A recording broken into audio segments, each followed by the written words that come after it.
Welcome, darlings. My name is 42, and today is the start of our spooky, scary week. It's going to be different than most Sundays, but I think you'll enjoy this tale. So, turn off the lights, make sure your doors and windows are locked. It's about to get spooky. There is a strange newspaper that only delivers at midnight. Part 1. My dad called it the Midnight Paper. It was exactly what it sounded like. A strange kind of newspaper that showed up at some houses at midnight on the dot. Every Wednesday and Friday for us, but on other nights for other houses.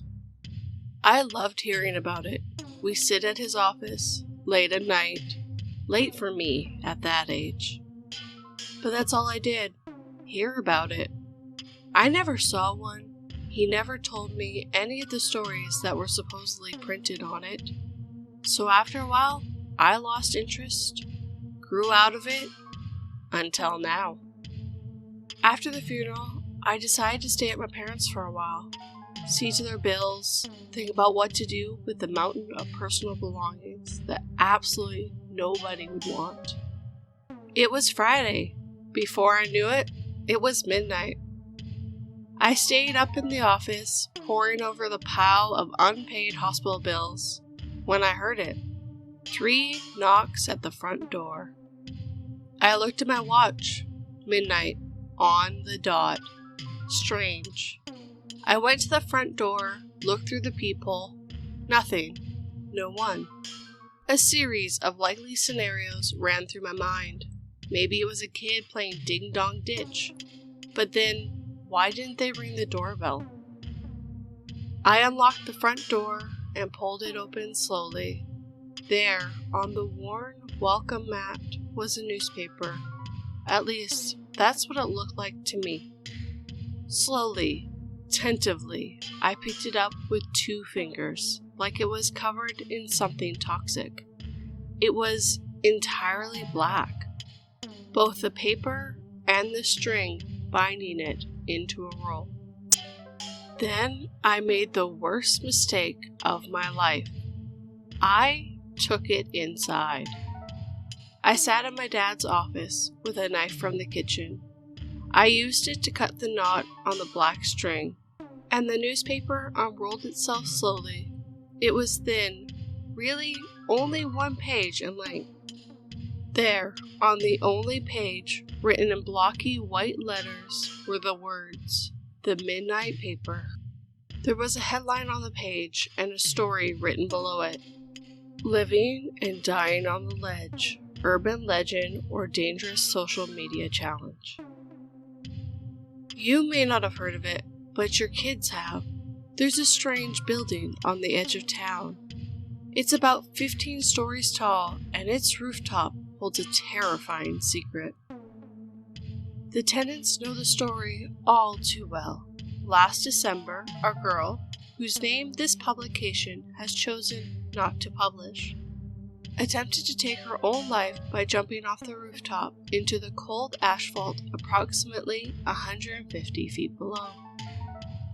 A tragic event, but unfortunately not too uncommon.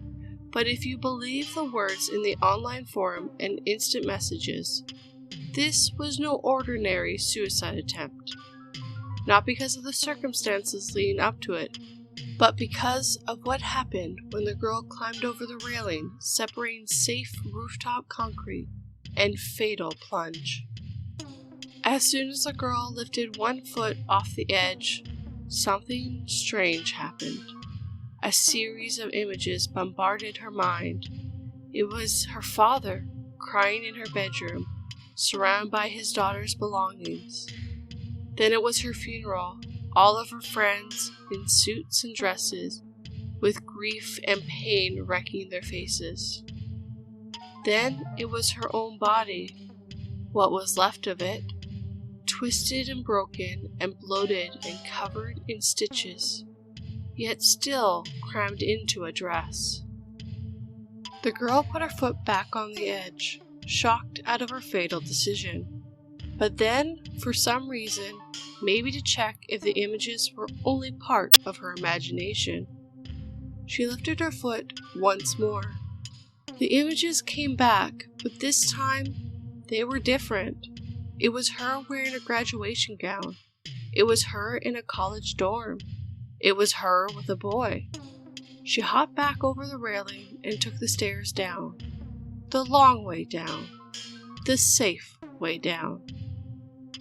She told a friend, who, mockingly, told another friend.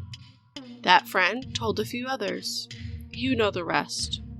Someone posted it online, and soon the internet ran with it. The building became a million others in a million other different towns, and for some reason, people started to try it out. They go out in groups and play what soon became known as the ledge game. If you stood on the edge of the rooftop on the wrong side of the railing and stuck one foot out, you could see your own future.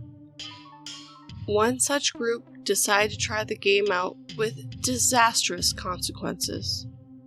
One of the girls in the group chose to go first. She climbed over the railing, stuck one foot out, and soon regretted it.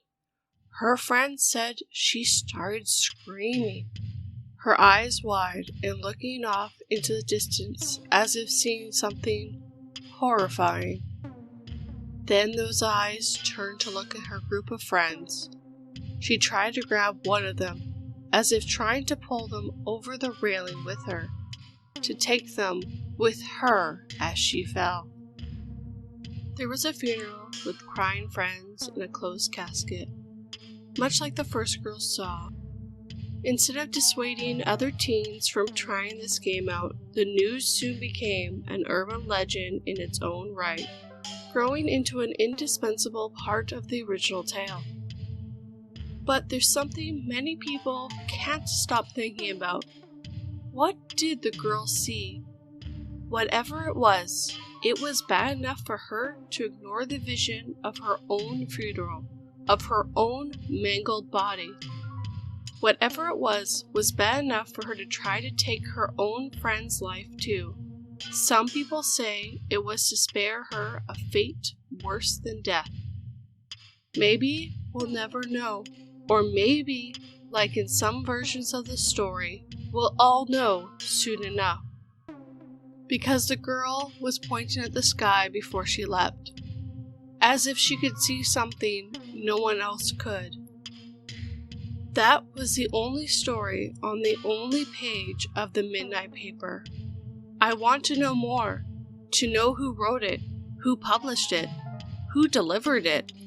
And I knew, like a piece of intoxicating, dangerous knowledge, that all I had to do to know more was to wait for the next edition to hit my welcome mat. And I'll come back here to tell you all what it says. My husband has been very upset with me since I failed my suicide attempt. He's crying non-stop and won't acknowledge me. Thank you for listening to the first part of the Midnight Paper. Tomorrow will be part 2, so come back, darlings. And I want you to hit that like button and make sure it feels it. Of course, you better be subscribed, because this week has only started, and that pretty bell better be turned to all notifications. I'll see you tomorrow evening, darlings.